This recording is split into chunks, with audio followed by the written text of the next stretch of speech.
দর্শক, গাজীপুর সাফারি পার্কে ব্যাকটেরিয়া সংক্রমণে রাজু বাহাদুর নামে দুটি হাতির মৃত্যু হয়েছে বলে জানিয়েছেন পার্ক কর্তৃপক্ষ।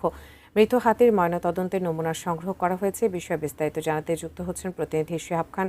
শিহাব খান, আর কটি হাতি এখন পর্যন্ত সেখানে আছে এবং সুরক্ষা ব্যবস্থায় কি কি পদক্ষেপ নিয়েছে কর্তৃপক্ষ?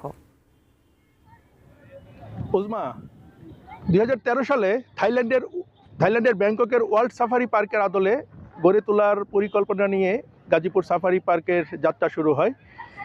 যাত্রা প্রতিষ্ঠানটির প্রতি শুরু লগ্নে কিন্তু দেশ বিদেশের বিভিন্ন ধরনের প্রাণীতে মুখরিত ছিল, প্রাণমুখর ছিল এই গাজীপুর সাফারি পার্ক। পর্যায়ক্রমে এইসব পশু এবং প্রাণীদের মৃত্যু এবং চুরির ঘটনা কিন্তু সাফারি পার্কে ঘটে। সবশেষ গত 7 এবং 8ই আগস্ট গাজীপুর সাফারি পার্কে কিন্তু দুটি হাতি মৃত্যুর ঘটনা ঘটে। এই মৃত্যুর মাধ্যমে পার্কে থাকা 10টি হাতির মধ্যে থেকে এখন 8টি হাতি কিন্তু গাজীপুর সাফারি পার্কে রয়েছে। আপনি জানেন যে গাজীপুর সাফারি পার্কে যে প্রাণী মৃত্যুর ঘটনাগুলো রয়েছে, এসব ঘটনা কিন্তু পার্ক কর্তৃপক্ষ আনুষ্ঠানিকভাবে গণমাধ্যমে কোনো কথা এখন পর্যন্ত কিন্তু বলেনি। আমরা যতটুকু জানতে পেরেছি বা বিভিন্ন সময় তাদের কাছ থেকে জেনেছিলাম যে গাজীপুর সাফারি পার্কে যে হাতিশালা রয়েছে, সেই হাতিশালায় জয়িতা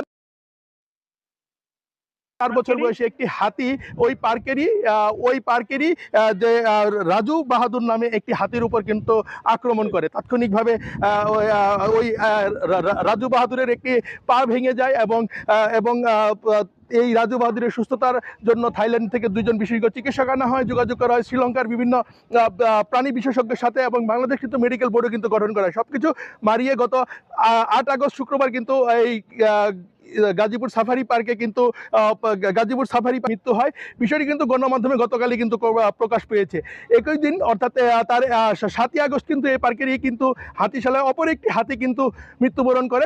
পার্ক কর্তৃপক্ষ জানিয়েছে যে তারা ধারণা করছেন যে এটি ব্যাকটেরিয়ায় মৃত্যু হতে পারে। তবে এসব হাতি দুটোর ময়নাতদন্ত সম্পন্ন করা হয়েছে। এদের যে শরীরের বিভিন্ন অংশের নমুনা তা সংগ্রহ করে ঢাকার একটি ল্যাবে পাঠানো হয়েছে। সেখান থেকে রেজাল্টটা মানে ল্যাবের রিপোর্ট আসার পর কিন্তু হাতির মৃত্যুর কারণ কিন্তু বলা যাবে। উজমা, আপনি জানেন যে গাজীপুর সাফারি পার্ক কিন্তু দেশের বিনোদনের ক্ষেত্রে কিন্তু একটা ভিন্ন মাত্রা যোগ করেছিল এর ক্ষেত্রে কিন্তু দেশের বিভিন্ন প্রান্ত থেকে কিন্তু পর্যটকরা গাজীপুর সাফারি পার্কে আসতেন। এখন পর্যায়ক্রমে কিন্তু সাফারি পার্ক অনেকটা প্রাণী শূন্য হয়ে পড়েছে। সাফারি পার্কে কিন্তু এখন জিরাফ সহ অনেক প্রাণী কিন্তু নেই। দ্রুত সময়ের মধ্যে এই সাফারি পার্কে নতুন প্রাণী আমদানি করার দাবি জানিয়েছেন স্থানীয়রা।